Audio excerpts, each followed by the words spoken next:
지금까지 우리는 이제 이 로마서 1장을 살펴보면서 이 하나님을 그 마음에서 내쫓아버린 인간의 그 불경건, 이것이 얼마나 불의하고 또 악한 그 죄악들을 양산하게 되었는가, 이것들을 이제 살펴봤습니다. 로마서 1장 24절부터 언급되는 이 성적인 타락을 필두로 해가지고 그 다음 26절부터 나오는 동성애 문제, 그리고는 이제 29절서부터 열거되는 수많은 이 죄악들의 양상을 보십시오. 곧 모든 불의, 추악, 탐욕, 악의가 가득한 자요, 시기, 살인, 분쟁, 사기, 악독이 가득한 자요, 수근수근하는 자요, 비방하는 자요, 하나님께서 미워하시는 자요, 능욕하는 자요, 교만한 자요, 자랑하는 자요, 악을 도모하는 자요, 부모를 거역하는 자요, 우매한 자요, 배약하는 자요, 무정한 자요, 무자비한 자라. 제가 이 구절을 쭉 읽다가 문득 무슨 생각이 들었냐 하면, 그냥 바울이 한 줄로 하나님을 떠난 인간의 결과가 엄청난 많은 죄악을 낳게 되었다 이러면 되는데, 이걸 왜 이렇게 그냥 길게 계속 열거하고 있느냐, 제가 생각해 보니까요, 바울이 그냥 이 불경건이 이런 악한 죄들을 낳았다 이러고 넘어가고 싶지 않은 거예요. 강조하고 싶은 겁니다. 하나님을 그 마음에서 내쫓은 인생은 이런 무서운 죄악들의 죄악의 열매를 낳을 수밖에 없다, 이걸 지금 바울이 강조하고 있다고 생각하는데, 신학적으로 이것을 이 전적 타락이라고 그렇게 이름합니다. 전적 타락이라는 것은 하나님으로부터 분리된 인간은 선한 구석이 하나도 없다, 그런 뜻이에요. 뭐 상대적으로 선해 보이고 착해 보이고 도덕적으로 뭐 있어 보이지만 본질적으로 선한 게 하나도 없다, 이게 전적 타락입니다. 바로 이제 이걸 강조하는 게 로마서 1장인데, 이렇게 죄의 결과물들에 대하여 자세하게 열거하던 바울이 급기야 로마서 1장의 결론을 어떻게 내리느냐, 맨 마지막 구절인 32절을 보십시오. 그들이 이 같은 일을 행하는 자는 사형에 해당한다고 하나님께서 정하심을 알고도 자기들만 행할 뿐 아니라 또한 그런 일을 행하는 자들을 옳다 하느니라. 바울이 지금 무슨 결론을 내립니까? 뭘 강조합니까? 이제 하나님 떠난 인생에 어떤 희망의 끈앞을도 없다, 우리는 이제 완전한 절망의 상태에 빠졌다, 그리고 이 절망의 상태에서 빠져나올 수 없다, 이게 바로 32절의 선언이에요.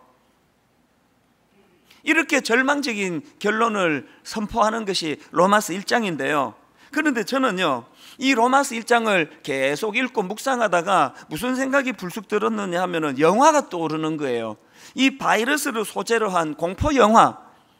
지금 이제 우리나라가 메르스라고 하는 이 바이러스 때문에 국민들이 불안했더니까 인터넷에 많은 젊은 사람들이 이제 자기가 본 무슨 뭐 그 공포 영화, 이 바이러스를 소재로 한 그런 공포 영화가 떠오른다, 뭐 영가시가 떠오른다, 감기라는 영화가 떠오른다, 이런 글을 올리는 걸 제가 봤는데, 저는 로마서 1장을 읽으면서 그 영화들이 떠올랐습니다. 그 왜 그러냐 하니까요, 자, 여러분, 이 바이러스를 소재로 한 공포 영화에게는 거의 대부분의 그 공통된 패턴이 있습니다. 이 바이러스를 소재로 한 공포 영화의 첫 번째 공통점이 뭐냐 하면은요, 거의 영화 초반부, 중반부까지 이 바이러스가 얼마나 무섭고 강력한 것인가, 이거를 이제 설명하는데 시간을 다 보냅니다. 그래서 이제 이 바이러스는 접촉을 안 해도 공기를 통해서도 감염이 된다, 또 일단 한번 감염이 됐다 하면 치사율 100%, 이건 뭐 100% 죽는다, 이걸 막 무지무지 강조하는 게 이런 류의 영화의 공통점이에요. 또 두 번째 공통점이 뭐냐, 고칠 방도가 없다, 백신이 없다, 이게 두 번째 공통점이에요. 그래서 그냥 막 손에 땀을 쥐면서 아슬아슬하게 영화를 보다가 이런 류의 영화의 세 번째 공통점이 뭔지 아십니까?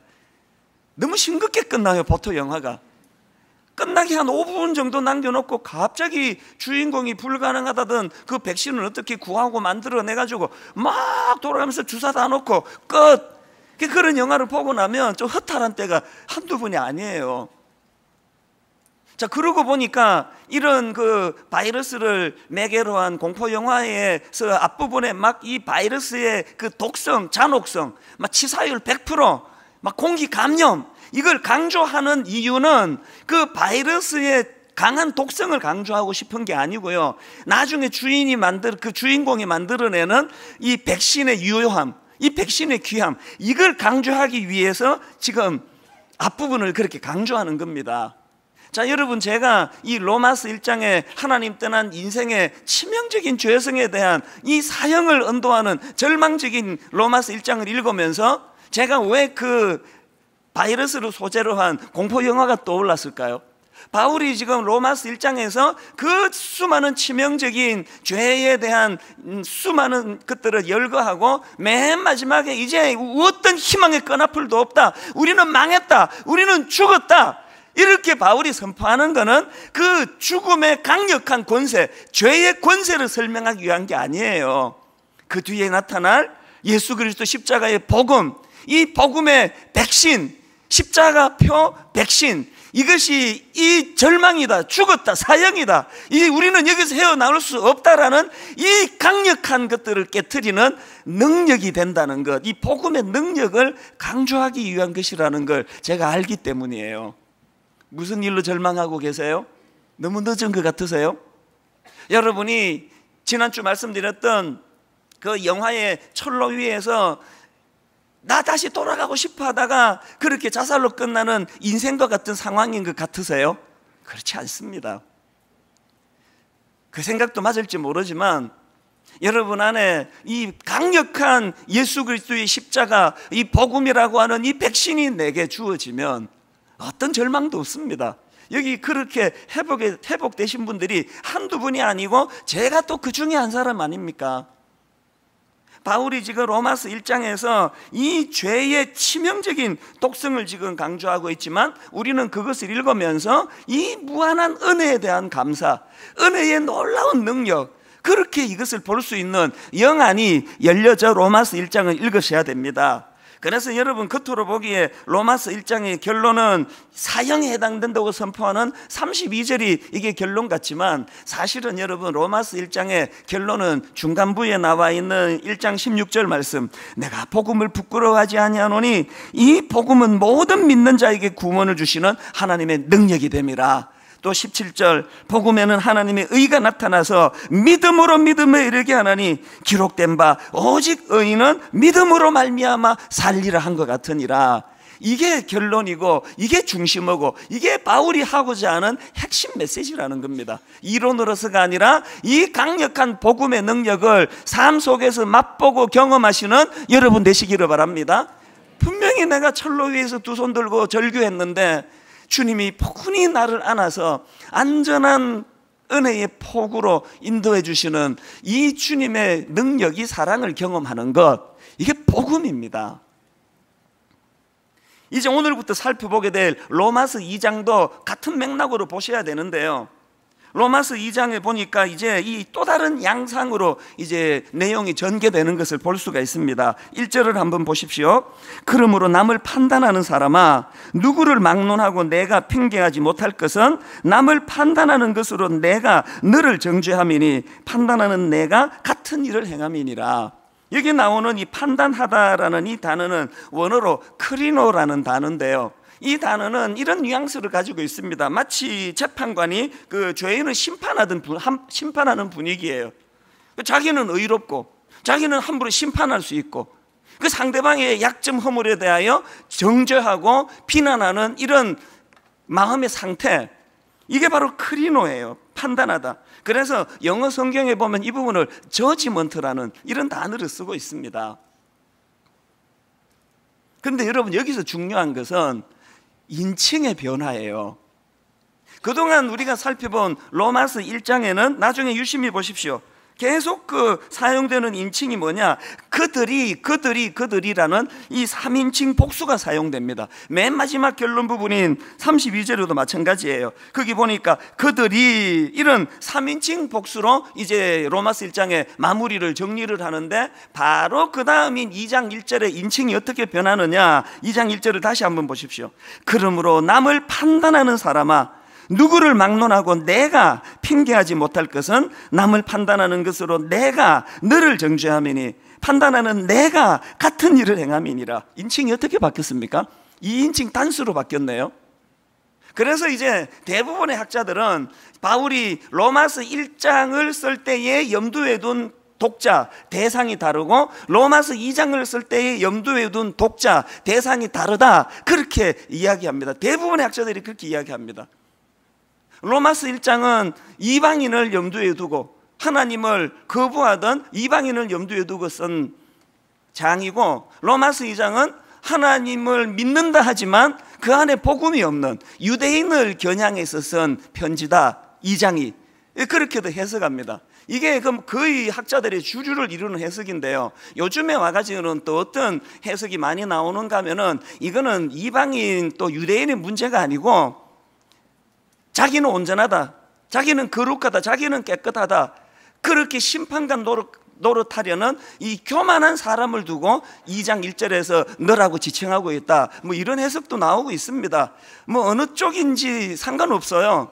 저는 목사니까요, 이걸 어떻게 적용하기를 원하는가 하면은 이 1장에서의 이 대상이 누구냐? 교회 바깥의 사람들, 하나님을 거부하는 사람들, 하나님을 알지 못하는 사람들이 로마서 1장을 읽어야 될 독자라고 한다면 로마서 2장은 어떤 사람일까요? 오늘 여기 앉아 계시는 저와 여러분, 그 중에서도 자기는 모태신앙이다, 난 3대째 예수 믿는다면서 그 내면에 복음이 없는 사람들을 겨냥해서 쓴 장이다, 이렇게 받으시면 그렇게 틀린 게 아니라고 저는 생각합니다. 저는 이제 이런저런 책들을 참고하고 자료를 보다가 보니까요, 어떤 책에서 이제 이 부분을 설명하면서 2장 1절을 이제 이렇게 이제 시작한다고, 바울이 지금 이방인들을 향해서 그들의 죄악을 쭉 이제 열거하다가 갑자기 시선을 바꾸어 가지고 유대인들을 향해, 그러므로 이 사람아, 방금까지 1장에서 열거했던 이 하나님 모르는 자들의 죄악도 심각하지만 그런 사람들을 보고 긍휼한 마음 없이 비판하고 정죄만 하는 너희들의 죄악도 보통 심각한 게 아닐세, 그런 뉘앙스를 담아가지고 바울이 2장을 지금 기록하고 있다는 거예요. 근데 여러분, 제가 그 책을 읽는데요, 이 한마디가 내 마음에 이렇게 탁 꽂혀버리더라고요.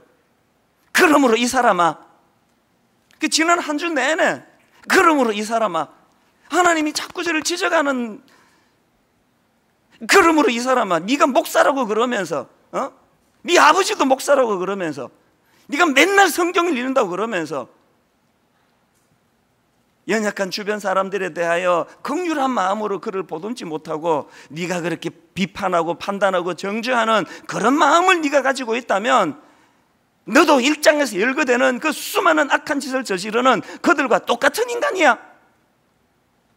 제가 제 마음에 자꾸 그러므로 이 사람아, 그러므로 이 사람아.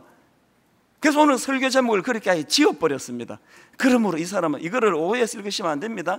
주님이 거룩한 음성으로 그러므로 이 사람아, 이런 뉘앙스가 아니에요. 지금 여러분은 향해서 그러므로 이 사람아, 정신 차려. 그럼 따라해 보시겠습니까? 화난 얼굴로, 그러므로 이 사람아. 이렇게 생글생글 웃으시면 안 된다니까요. 화난 얼굴로. 하나님이 오늘 교회를 다닌다 그러면서, 모태신앙이라 그러면서, 장로라 그러면서, 목사라 그러면서, 큐티한다고 떠들고 다니면서 마음에 연약한 이웃에 대한 따뜻한 사랑이 없고 비판 좋아하고 약점 캐내기 좋아하고 이걸 그냥 떠들고 다니기 좋아하는 사람을 향한 이 주님의 메시지로 들어야 돼요. 그러므로 이 사람아, 네가 보기엔 네가 의인인 것 같지? 너의 그런 수근수근 비방하는 그런 행동이 네가 역겨워하는 저 세상 사람들하고 똑같은 거야 이게. 그러므로 이 사람아. 저는 이 메시지가 하나님이 1차적으로 설교자인 저에게 경고의 말씀으로 주신 거라고 저는 믿습니다. 왜 이게 그렇게 크게 다가오는가 하면요, 오늘 현실적으로 교회를 한번 보십시오. 교회 안에 이 2장 1절의 이 비판이 얼마나 난무합니까? 제가 가슴 아픈 이야기를 가끔씩 들어요. 이 규모가 크지 않은 교회일수록 이런 아픔이 많은데요, 아예 저희처럼 확 커버리면 그게 좀 덜 할 수 있는데, 교회가 작으면 서로 얼굴 마주 보는 일이 훨씬 많은데, 교회 가려면 막 가슴이 두근거린대요. 그 김 권사님 때문에. 또 김 권사님이 내 옷 보고 뭐라고 또 지적하실까? 여기서 김 권사님은 우리나라 권사님을 통칭하는 그런 권사님입니다. 우리 김 권사님 또 상처받으니까 그럼 박 권사로 바꾸겠습니다. 이 교회 가는데 기쁨이 없어요. 또 뭐 누가 또 나 책 잡지? 뭐라고 또 그러지? 우리 애를 가지고 또 뭐라고 또 수군거리지? 여러분, 복음이 죽어있는 교회일수록 이런 현상은 많습니다. 분당 우리 교회가 또 이 땅의 모든 교회들이 다시 복음으로 2장 1절에서 주님이 그러므로 이 사람아 그 추궁하고 책망하시는 그 아버지의 마음, 이 심정을 좀 회복하는 그런 교회들이 됐으면 좋겠습니다. 제가 이 1장을 쭉 묵상하다가 보니까요, 자기는 예수 잘 믿는다 생각하는데 사실은 복음이 죽어있는 사람들에게서 나타나는 특징이 뭐냐 하니까요, 자기 자신의 약점이나 죄에 대해서는 둔감해요. 또 상대방의 약점이나 죄에 대해서는 굉장히 민감한 태도를 가지는 특징이 있더라고요. 자, 그러면 왜 이런 특징이 나타나느냐? 왜 자기에 대해서는 그렇게 둔감하면서 상대방의 죄에 대해서는 이렇게 민감하냐? 예수님이요, 산상수훈에서 바로 이 부분을 설명하시는 대목이 나오는데 참 재밌는 게 뭐냐 하면은, 지금 로마서 2장 1절에 나오는 이 판단하다라는 단어가 헬라어로 크리노라는 단어라 말씀드리지 않았습니까? 산상수훈 7장에서 주님이 이 크리노라는 단어를 가지고 그렇게 경고의 메시지를 주는 대목이 나오는데, 자 보시겠습니까? 마태복음 7장 1절 2절입니다. 비판을 받지 아니하려거든 비판하지 말라. 너희가 비판하는 그 비판으로 너희가 비판을 받을 것이요 너희가 헤아리는 그 헤아림으로 너희가 헤아림을 받을 것이니라. 여기 반복해서 나오는 비판이라는 단어가 바로 크리노예요. 그러니까 지금 산상수훈에서 마태복음 7장에서 예수님이 오늘 이 본문 로마서 2장 1절의 그 흐름, 그 연장선에서 지금 말씀을 주시는 그런 느낌으로 받으시면 됩니다.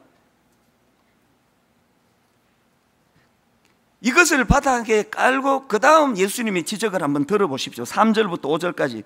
어찌하여 형제의 눈 속에 있는 티는 보고 내 눈 속에 있는 들보는 깨닫지 못하느냐? 보라, 내 눈 속에 들보가 있는데 어찌하여 형제에게 말하기를 나는 내 눈 속에 있는 티를 빼게 하라 하겠느냐? 외식하는 자여, 먼저 내 눈 속에서 들보를 빼어라. 그 후에야 보고 형제의 눈 속에서 티를 빼리라.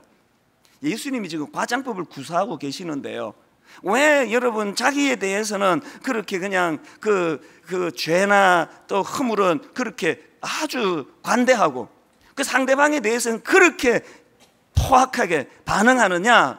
자기 눈 속에 들보가 들어있어. 그랬대. 이 들보는 영어 성경으로 보면은 이 빔이라는 단어가 되어 있는 걸 아실 텐데요, 이거는 건축 재료예요.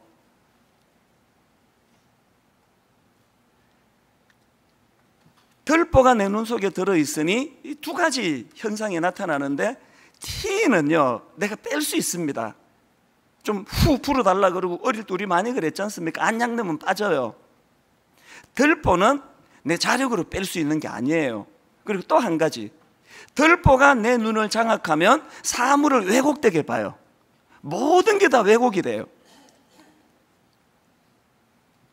왜 복음이 없는 교회일수록, 왜 복음이 없는 크리스찬들일수록, 왜 복음이 없는 지도자일수록 자기에게는 관대하고 남의 죄악 허물에 대해서는 이렇게 날카롭게 반응하느냐?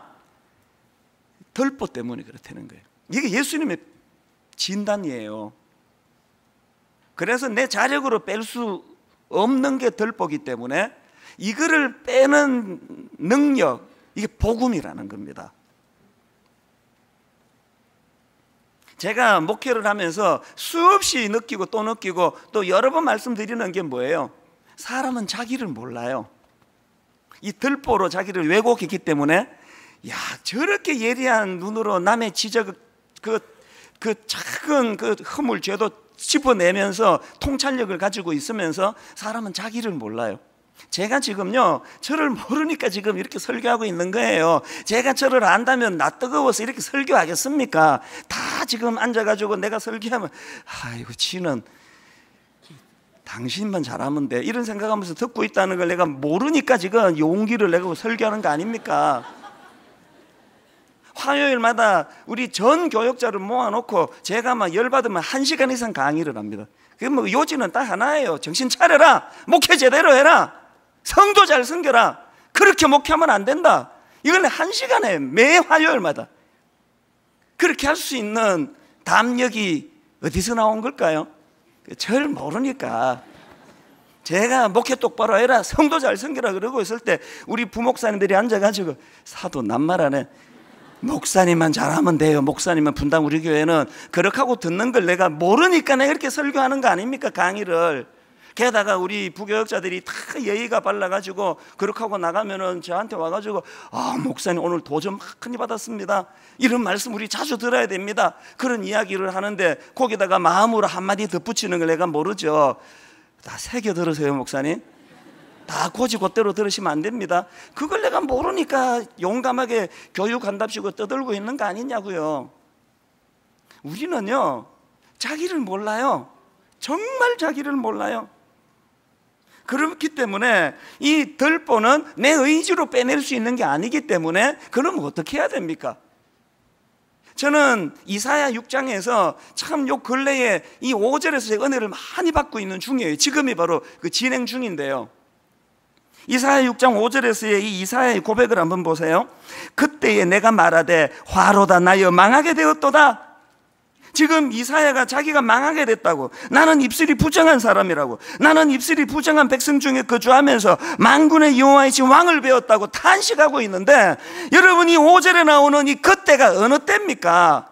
그때라는 접속사가 바로 그 앞에 있는 이사야 6장 1절을 바치는 그 접속사 아닙니까? 우시야 왕이 죽던 해에 내가 본적 주께서 높이 들린 보좌에 앉으셨는데 그의 옷자락은 성전에 가득하였고, 또 3절 서로 불러 이르되 거룩하다 거룩하다 거룩하다 만군의 여호와여 그의 영광이 온 땅에 충만하도다. 이것을 목도한 그때에 이사야가 화로다 나여 망하게 되었도다. 그 거룩하신 하나님의 존전에서 하나님의 놀라우신 영광을 목도하는 그 순간에 이사야 눈에 들보가 빠진 거 아닙니까? 맨날 저 타락한 저 백성들 때문에 나라가 망하게 생겼다고 날마다 성적으로 죄나지 있고 동성애, 부모 거역, 온갖 더러운 죄를 짓는 저 인간들 때문에 이 나라가 망하게 됐다고 생각했는데, 하나님의 존전에서 그의 거룩하심을 목도한 이사야가 눈에 들보가 빠지니까 화로다 누구? 나여 망하게 되었도다. 저는요, 결혼하고 은혜를 받아가지고 신학교로 간 케이스가 아니고요, 이미 강도사 이 길로 들어가고 이제 제 아내를 만났습니다. 그리고 이제 결혼하고 1년도 안 돼가지고 목사 안수를 받았습니다. 그리고 여러분, 제가 결혼하던 그날부터 지금까지 20몇 년 동안 하루도 성경을 안 핀 적이 있을까요? 성경을 갖고 내가 먹고 사는 사람인데 이 말씀을 수없이 읽고 묵상하고 큐티하고 그랬는데요, 저는 이사야 6장 5절 말씀이 눈에 안 들어왔습니다. 그래가지고 저는 이게 목사님들의, 대부분 목사님들이 직업병인데요, 집에 가서도 계속 목사 노릇을 하려고 하는 거예요. 당신 말이야 이거 왜 이렇게 하느냐고, 성경에 그러라고 돼 있나? 큰아들 큰애 보고 이래, 예수 믿는 청소년 이렇게 살면 돼? 그러면 안 되지. 그러니까 어느 날 우리 집사람이 너무나 심각한 표정을 지으며 저한테 이렇게 말하더라고요. 나는 당신이 내 남편인데 남편 같지가 않고 목사님 같다고. 그래서 내가 또 막 가르쳤잖아요. 그럼 목사가 목사 같아야지, 그 목사가 선임 같으면 돼? 그러면 또 막 잔소리를 막 하고 이랬던 게 저예요. 그랬는데 제가요, 이사야 6장의 은혜를 받은 거예요. 어느 날 제 안에 들보가 빠졌습니다. 우리 가정 안에서. 그래서 제가 제 아내를 보고 우리 아이들을 보는데 그렇게 가끔 목사 같아가지고 지적하고 비판하고 하는 이게 어느 날 없어져 버렸어요. 그리고 우리 아이를 봐도 내 아내를 봐도 약점이 보이면 마음이 너무 아픈 거예요. 이 긍휼한 마음. 저 얼마나 힘들까 본인이. 그래가지고 요새는 저희 집 사람이 저보고 이제 목사 같지가 않고 남편 같대요. 근데 이것도 좀 문제는 문제 아닙니까? 목사가 목사 같지 않다고 하는 그게 그런 뜻은 아닐 거고요. 그리고는 우리 가정에 변화가 일어나는 거예요. 그렇게 지적하고 해도 잘 안 바뀌더라고요. 사람은 원래 잘 안 바뀌어요. 우리 집 사람은요, 첫 선을 보던 그날부터 해가지고 오늘 새벽에 이르기까지 한결같이 그 자리에 그 모습으로 서 있었습니다. 안 바뀌어요. 이게 나쁘다는 뜻이 아니고 좋든 나쁘든 사람은 안 바뀝니다. 제가 그거를 바꾸게 하려고 이 목사 직업병을 가지고 수없이 지적해도 안 바뀌더라고요. 그런데 여러분, 이사야 6장 5절의 은혜를 받고 났더니 화로다 나여 망하게 되었도다. 눈에 들보가 빠지니까 그거를 긍휼한 마음으로 바라보니까 내 아내가 바뀐 게 없고 내가 바뀐 게 없는데 가정이 바뀌어요. 우리 요새 신혼으로 사는가 하세요? 너무 달라지고 있습니다. 직접 물어보세요. 시간만 되면 나와서 내 간증을 부탁하고 싶습니다. 그분에게. 오늘 여러분의 가정이요, 들보가 낀 남편이, 들보가 가득한 아내가 여러분의 왜곡된 눈으로 가정은 이래서 안 된다고 지적해서 바뀌는 게 가정이 아니에요. 자녀 교육도 마찬가지예요. 이사야 6장에 이사야의 은혜를 받는 여러분 되시기를 바랍니다. 자력으로 뺄 수 없는 들보, 예수 그리스도 십자가 복음의 능력으로 빠지는 줄 믿습니다. 이걸 경험하는 게 신앙생활이에요. 그래서 오늘 본문 말씀을 통해서 우리가 얻어야 될 두 가지 메시지, 기억해야 될 두 가지 메시지를 나누고 싶은데요. 첫째, 여러분 신앙생활의 건강성은요, 건강한 대인관계로 반드시 증명해야 한다는 것입니다. 내가 뭐 아무리나 큐티 많이 해요. 난 새벽기도 365일 안 빠져요. 나는 하나님 앞에 성경을 하루에 100장씩 읽어요. 이걸로 증명되는 게 아니에요. 너 그렇게 영적으로 충만하니? 너의 충만함을 대인관계 속에서 증명해 보이거라. 하나님의 방법이에요. 여러분, 제가 앞에서 읽어드렸던 로마서 1장 29절부터 31절에 나오는 수많은 죄의 양상들을 제가 이걸 한번 분류를 해봤어요. 재밌는 건요, 딱 둘로 분류가 되더라고요. 수많은 죄악의 양상들, 맨 앞에 나오는 여러분 모든 불의, 추악, 탐욕, 악의, 이건 뭐예요? 내 내면에 도사리고 있는 죄들 아닙니까? 그런가 하면 그 다음에 나오는 시기, 살인, 분쟁, 사기, 수군수군, 비방, 부모 거역, 이거는 다 대인관계의 문제 아닙니까? 내 내면이 하나님 앞에 치유되지 못하면 이것이 대인관계에서 남을 괴롭히는 것으로 열매가 나타나는 게 이 로마서 1장에서 나오는 죄악의 양상들이더라고요. 그러면 내가 복음의 백신으로 치유를 받았습니다. 내면이 바뀌었습니다. 내 눈에 들보가 빠졌습니다. 그러면 뒤에 뭐가 따라 나올까요? 비방하고 수근수근하고 부모 원망하고 이런 것들이 바뀌어서 사람을 세워주고 사람을 격려해주고 일으켜주고. 여러분, 여러분이 난 믿음이 좋다고 생각하는데, 난 새벽기도 한 번도 안 빠지는데, 누군가가 여러분을 만나면 의기소침해지고, 누군가가 여러분을 만나고 나면 정죄당하고, 나는 이게 문제야. 맞아, 나는 잘할 수 없어. 혹시 이런 열매가 나타나고 계시면 여러분의 믿음은 점검해야 될 믿음이에요. 성경 좀 그만큼 안 읽어도요, 복음이 내 안에 작동되면 의기소침한 사람이 나랑 5분만 대화를 나누면 용기가 생기고, 나 한번 힘낼 수 있네. 복음이 백신이라는데. 절망하고 좌절한 사람들이 복음이 작동되는 여러분을 만나고 나면 철로 위에서 박하사탕 영화처럼 나 다시 돌아가고 싶어 절규했지만 돌아갈 수 없어 열차에 치여 자살로 끝내는 그럴 수 있는 인생들도 여러분을 만나고 나면 용기가 생기고 꿈을 꾸게 되고, 여러분 안에 이런 관계에서의 복음의 능력이 나타나고 있습니까? 점검하셔야 됩니다. 유대인들이 실패한 게 바로 이 부분 아닙니까? 그들은 자기들이 선민이라 그러는데, 그들의 대인관계를 한번 보세요. 마가복음 2장 16절, 바리새인의 서기관들이 예수께서 세리 및 죄인 및 세리들과 함께 잡수시는 것을 보고 그의 제자들에게 이르되, 그 다음 보세요. 어찌하여 세리 및 죄인들과 함께 먹는가? 막 그들이 분노가 느껴집니까? 그 다음 누가복음 18장 11절을 보세요. 바리새인은 서서 따로 기도하여 이르되, 하나님이여, 나는 다른 사람들 곧 토색, 불의, 간음을 하는 자들과 같지 않고, 그 다음 보세요. 이 세리와도 같지 아니함을 감사하나이다. 이게 지금요, 자기 혼자서 골방에서 하는 기도도 이게 이러면 안 되는데, 이게 지금 어떤 상황이냐? 바로 그 앞에 10절을 한번 보세요. 두 사람이 기도하러 성전에 올라가니 하나는 바리새인이요 하나는 세리라. 지금 세리하고 같이 기도하고 있는 중이에요. 같이 기도하면서 이 사람 들으라고, 나는 이런 저질 이 인간하고 난 다른 사람입니다, 이렇게 기도하고 있는 거예요. 예수님이 지적하시는 유대인들에 대한 핵심이 이거예요. 이게 바로 오늘 본문 2장 1절에 나오는 그러므로 남을 판단하는 사람아, 그 양상 아닙니까? 오늘 기억하셔요. 여러분이 비록 토색하지 않아도, 불의를 저지르지 않아도, 여러분이 비록 막 바람 피고 간음하는 이런 짓을 하지 않아도 대인관계에서 유대인들과 같은 이런 태도를 취하면 하나님 앞에서는요, 그러므로 이 사람아, 니나 쟤나 똑같은 인간이야, 이게 뼈 아프게 들어야 될 말씀 아닙니까? 그런가 하면은 두 번째로 건강한 대인관계가, 이렇게 건강한 대인관계가 중요한데요, 그런데 여러분, 이 건강한 대인관계는 복음의 감격 회복으로 가능하다는 사실입니다. 제가 오늘 로마서 2장 1절을 여러 번 읽으면 묵상하다가 문득 떠오른 게 있는데, 저는 청소년 사역을 오래 해가지고요, 이 상상력이 좀 발달이 되어 있습니다. 로마서 2장 1절 읽다가 무슨 이 상상력이 발휘가 됐냐면요, 바울이 지금 이거를, 자기가 지금 이걸 집필을 하다가 아마 2장 1절을 쓰고 펜을 놓고 눈시울이 붉어지며 눈물이 글썽글썽해졌다는 이런 공상을 제가 해본 거예요. 왜 그랬을까요? 제가 왜 그런 공상을 했을까요?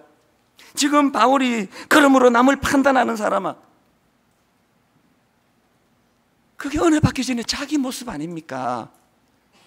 자기 기준과 조금만 다르면 다 틀렸다고, 혈기가 많고 예수 믿는 사람 잡아 죽이러 다니고, 다메섹으로 갈 때도 혈기가 등등해가지고 자기 눈에 가득한 들보는 못 보면서 그랬던 바울이 다메섹 도상에서 복음을 경험하고 예수 그리스도를 만나고 사랑의 사도로 바뀌어진 그 감격이 바울 안에 넘쳐서, 제가 상상해 보니까요, 2장 1절을 이렇게 쓰고는 펜 내려놓고 은혜의 감격으로 손수건을 꺼내서 눈물을 훔치는 그런 장면이, 물론 제 공상이지만 그런 상상이 되는 거예요.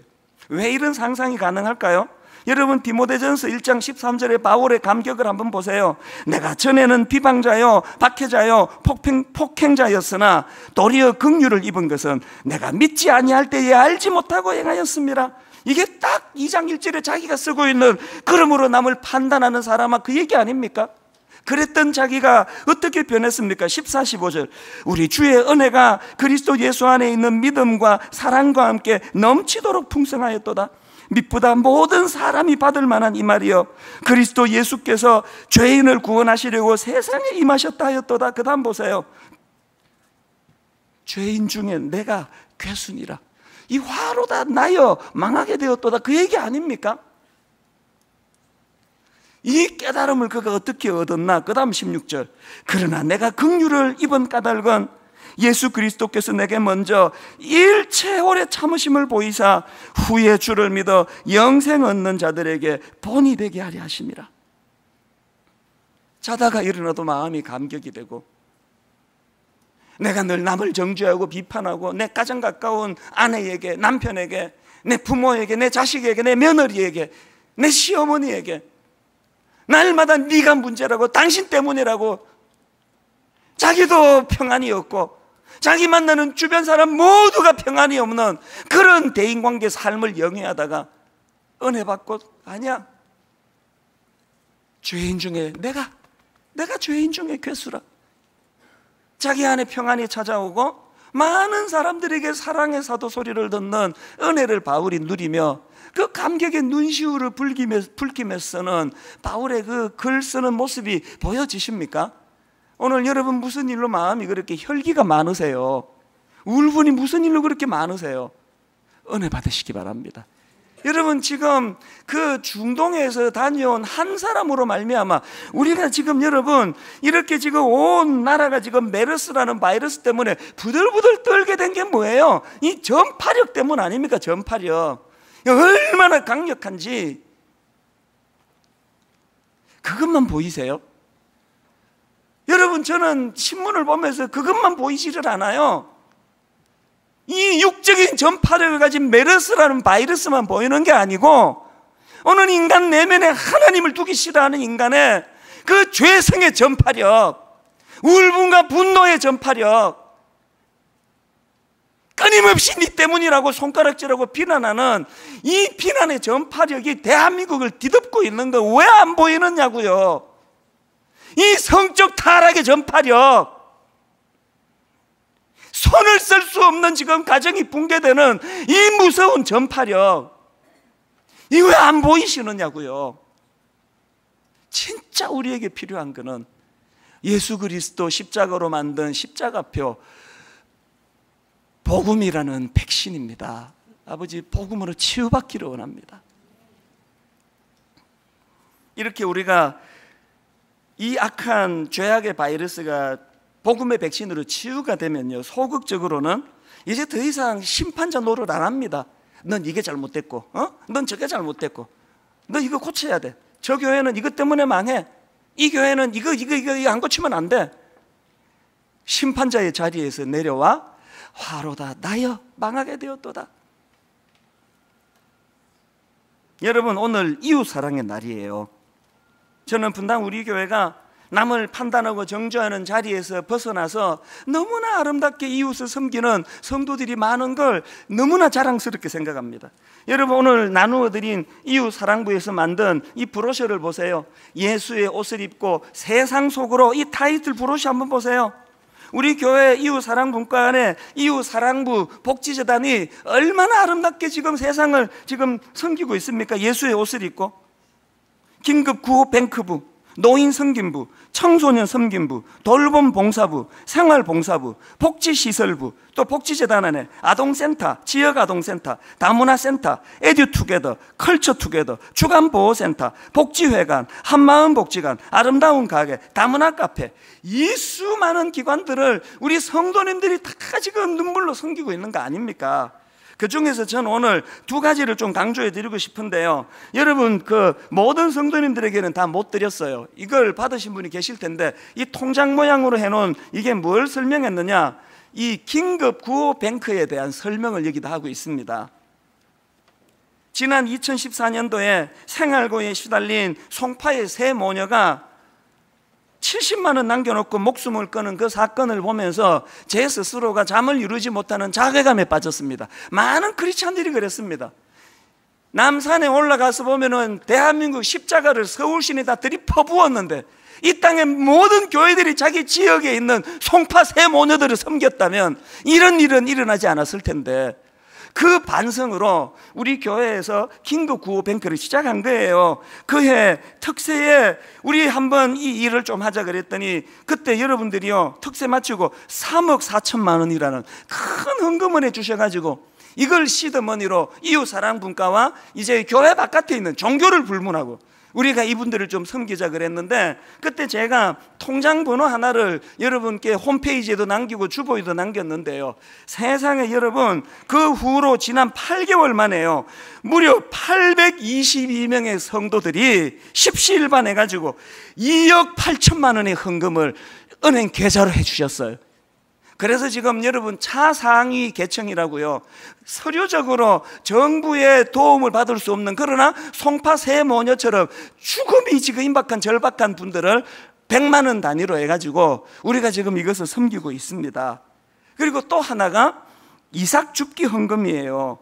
이 긴급구호뱅크가 교회 바깥의 이웃을 섬기는 헌금이라면, 이삭줍기는 교회 안에 우리 성도들 어려운 이웃을 섬기는 거예요. 이것도 작년 1월 신년 헌금 때 이 헌금 좀 하자 그랬더니 여러분이 3억 4백만 원을 헌금해 주셨어요. 이걸 시드머니로 했고요. 그리고 또 역시 이 이삭줍기 헌금 번호를 불러드렸더니, 여러분, 1158명이 여기에 동참해가지고 3억 3천만 원의 헌금을 했습니다. 그래서 그 시드머니와 이걸 합해가지고요, 지금까지 어려움으로 절망 중에 있는 우리 교회 성도 어려운 분 5억 1천만 원을 썼습니다. 몇 명이 살아났을까요? 몇 가정이 살아났을까요? 저는요, 그 통장에 나오는 내역을 보면서요, 부자 두 사람이, 한 분은 1억 3천, 한 분은 2억, 그래서 3억 3천 마련되지 않은 걸 난 너무너무 감사해요. 1158명이 십시일반으로 몇 천원 원수부터 몇 만원에 이르기까지 함께 마음을 모아가지고 로마서 2장 1절의 이 정신이 단순히 이제 난 남 비판 안 할 거야, 소극적인 자리에 머무는 게 아니고 사람을 살려내고 생명을 살려내는 교회로. 그래서 분당 우리 교회 홈페이지에 또 우리 주보에 2 계좌번호를 드릴 거예요. 우리 어린아이들에게도 가르치세요. 몇백 원도 좋고 금액의 문제가 아니에요. 주님의 사랑을, 생명을 살리는, 이게 복음의 백신을 받은 사람의 자세임을 가르쳐야 된다는 것. 저는 오늘 여러분 우리 이웃사랑분과에서 만든 동영상, 이거 보여드리는 것으로 오늘 말씀의 결론을 맺으려고 합니다. 내용을 보시고 오늘 설교를 머리에 담으시고 우리 같이 보시도록 하겠습니다.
긴급고를 통해서 정말 그분들이 죽을 수밖에 없는 그런 열악한 상황 가운데서 다시금 이렇게 살고자 하는 의욕을 찾으세요.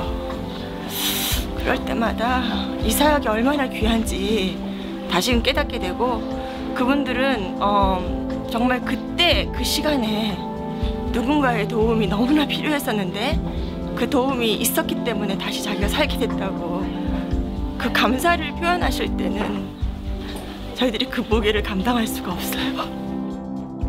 옛날에 제가 한 2년 동안 쉬는 바람에 집적인 집세도 못 내고 이런 형편 아주 어려웠던 진짜 힘들었어요.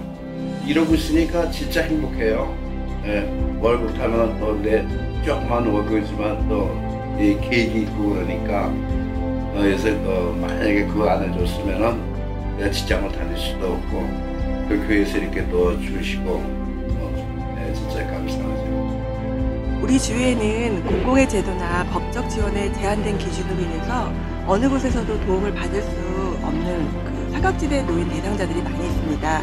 작년 11월부터 분당 우리 교회에 긴급구호 뱅크가 생기면서 사각지대 노인 대상자들이 즉각적으로 도움을 주고 위기 상황에서 벗어날 수 있는 그런 돌파구를 마련해 줄 수 있게 되었죠. 이러한 긴급구호 뱅크의 사역들이 앞으로도 지역사회에서 더 큰 영향력으로 어려움에 처한 이웃들에게 생명을 살리고 그들의 삶의 위로와 용기를 줄 수 있는 사역으로서 역할이 더욱 기대가 됩니다. 분당 우리 교회 이웃사랑분과와 복지재단의 1,054명의 성도들은 소외된 삶 속에 외로움을 홀로 견뎌야 되는 이웃들과 생활의 무게에 짓눌려 눈물로 고통하는 이웃들을 마음 깊이 끌어안고 손잡아 동행하는 사역을 해왔습니다. 하나님은 이들을 통해 당신의 사랑을 흘려보내셨고 어린아이와 과부를 대하는 심정으로 고통받는 그들을 친히 어루만져 주셨습니다. 그리고 우리는 그 과정 속에서 상한 갈대도 꺾지 않으시는 하나님의 진짜 사랑을 배웠습니다. 이웃사랑은 하나님의 마음을 알 수 있는 첫걸음입니다. 예수의 옷을 입고 세상 속으로 들어가 이 땅의 치유자로 쓰임받는 감격의 대열에 성도님들과 함께하기를 원합니다. 봉사가 일반적으로 준비가 다 된 분들이 하는 게 봉사라고 생각을 하는데 저도 그렇게 생각을 했던 사람이고, 봉사는 훈련이고 연습이고 습관이라고 생각을 해요. 그러니까 많이 가진 사람이 그것을 좀 나누는 게 아니라 힘든 사람들이 힘든 사람을 찾아가서 힘든 걸 같이 공유하는 것, 그리고 얼마나 힘들었는지 위로하고 만져주는 것, 하나님이 주시는 마음 그대로를 서로 공유하고 나누셨으면 정말 좋을 것 같습니다.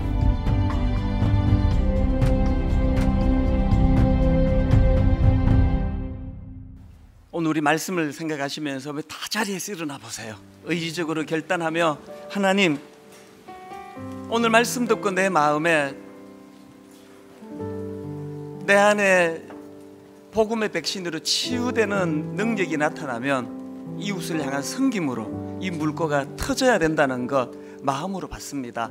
오늘 이 설교를 녹여놓은 찬양인 것 같습니다. 우리들의 찬양 431번, 우리 가사를 생각하시면서 또 말씀을 생각하시면서 내 마음에 주를 향한 사랑이, 나의 말엔 주가 주신 진리로,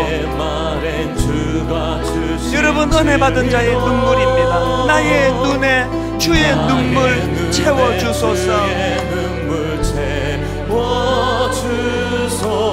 복음이 내 안에 자리 잡을 때 내 입술에 찬양의 향기가, 내 입술에 찬양의 향기가, 두 손에는 주를 닮은 섬김이, 두 손에는 주를 닮은 섬김이, 나의 삶의 주의 흔적 남게 하소서. 주의 흔적 남게 하소서. 여러분, 이런 일들을 가능하게 하시는 복음, 십자가, 하나님의 사랑이 영원히 함께하리. 하나님의 사랑이 영원히 함께하리. 십자가의 길을 걷는 자에게, 순교자의 삶을 사는 이에게, 여러분, 이 땅을 살다 당하는 억울한 분한 마음 상하는 조롱하는 소리와 세상 유혹 속에도 주의 순결한 신부가 되리라. 내 생명 주님께,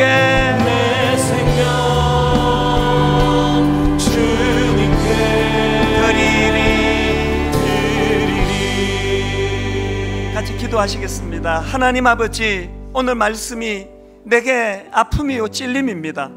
그러므로 이 사람아, 네가 그렇게 조롱하고 비난하는 그 악한 짓을 저지르는 그 저질들, 네가 그들을 사랑으로 보지 않고 비판하고 정죄하는 너 모습 속에 똑같은 저질의 모습이 보여진다.